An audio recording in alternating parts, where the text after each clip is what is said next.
आइए सुनते हैं कहानी कमल जी की जुबानी। उस रोज मेरे फ्रेंड की शादी का रिसेप्शन था। मैं और मेरे दूसरे फ्रेंड्स अलग अलग कार से रिसेप्शन में शामिल होने के लिए गए थे। अभी कुछ ही देर हुई होगी मुझे वहां पर पहुंचे हुए कि मुझे घर से फोन आया और पिताजी ने मुझे अर्जेंट घर पे बुलाया। मैं तुरंत रिसेप्शन से घर जाने के लिए रवाना हुआ। मेरे साथ मेरा दोस्त कौशिक भी था। हम दोनों यही सोच रहे थे कि अचानक से ऐसा क्या हो गया कि पिताजी ने अर्जेंट बुलाया मुझे। मेरा तो सर चकराने लगा था और ऐसा लगा जैसे कि मैं कार चला ही नहीं पाऊंगा। मेरे दोस्त ने कहा कि स्ट्रेस मत ले, चल एक काम करते हैं, आगे ढाबे पर कार रोककर चाय पी लेते हैं, फिर ड्राइव करना, और तुझे प्रॉब्लम हो तो मैं ड्राइव कर लूंगा। मैंने भी सोचा कि चाय पी ही ली जाए, वही अच्छा रहेगा। मैंने आगे एक ढाबे पर कार रोक दी और हम दोनों ने चाय ऑर्डर की।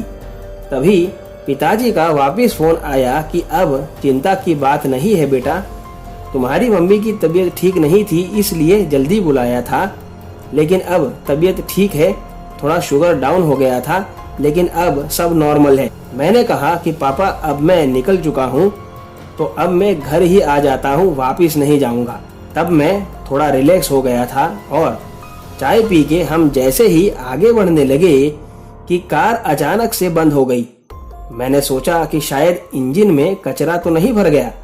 देखने के लिए मैंने बोनट खोला कि तुरंत किसी की आवाज आई, भाई साहब। मैंने पीछे मुड़कर देखा तो कोई दिखा नहीं और कौशिक कार में ही बैठा गेम खेल रहा था। मैं जैसे ही मुड़ा फिर से आवाज आई, भाई साहब। मैंने पीछे मुड़ के देखा तो एक लड़की खड़ी थी। मैं ये सोच में पड़ गया कि इतनी रात को ऐसे रोड पर ये यहाँ क्या कर रही है। जैसे ही मैं उसके सामने मुड़ा उसने मुझसे कहा कि भैया मुझे नाके तक लिफ्ट दे देंगे। मैंने कहा कि माफ कीजिएगा, मेरी कार खराब है, कार बंद पड़ गई है, आप किसी और से लिफ्ट मांग लीजिए। तब उसने कहा कि गाड़ी तो आपकी चालू है, कुछ नहीं हुआ है, आप स्टार्ट तो कीजिए। मैंने कहा कि मैडम गाड़ी बंद है इसीलिए बोनट खोल चेक कर रहा हूँ। तब उसने कहा कि अब कोई जरूरत नहीं। ऐसा कहकर उसने कहा कि आप कार स्टार्ट करो। मैंने उसकी बात मानकर कार स्टार्ट की और कार स्टार्ट हो गई।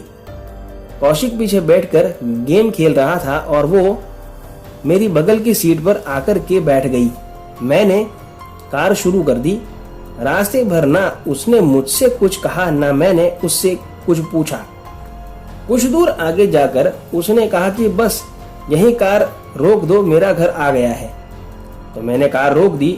वो कार से नीचे उतरी और मुझसे कहा कि मुझे थोड़ा आगे तक छोड़ देंगे, रास्ते में कुछ मनचले परेशान करते हैं।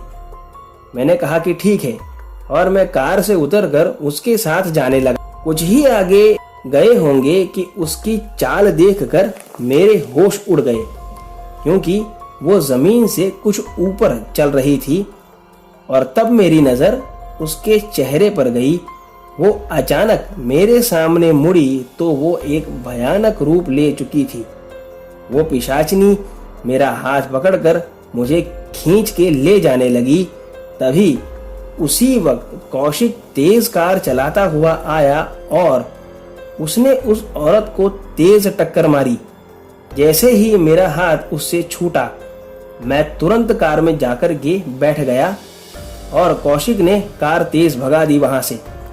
कार चलाते चलाते अचानक कौशिक की नजर मिरर पर गई। तब हम दोनों की चीख निकल गई, क्योंकि वो हमारी कार से एकदम नजदीक ही दौड़ रही थी। हमें लगा हम नहीं बचेंगे, लेकिन कौशिक ने हिम्मत नहीं हारी और वो कार तेज चलाता रहा। जब सामने से कुछ ट्रक आते दिखाई दिए तब वो भी दिखना बंद हो गई और कुछ देर में हम घर पहुंच गए। कौशिक भी मेरे साथ मेरे घर पर ही रुक गया था। उस रात का अनुभव हम कभी भी नहीं भूल पाएंगे। दोस्तों, आज की कहानी में बस इतना ही। अगर आपको कहानी पसंद आई हो तो वीडियो को लाइक और चैनल को सब्सक्राइब करना ना भूलें। और अगर आपके पास भी ऐसी कोई कहानी है तो मेरे साथ मेरे ईमेल पर जरूर शेयर करें। मेरा लिंक डिस्क्रिप्शन बॉक्स में दिया हुआ है। आप देख रहे थे आहट एक अनहोनी की कश्यप के साथ। धन्यवाद।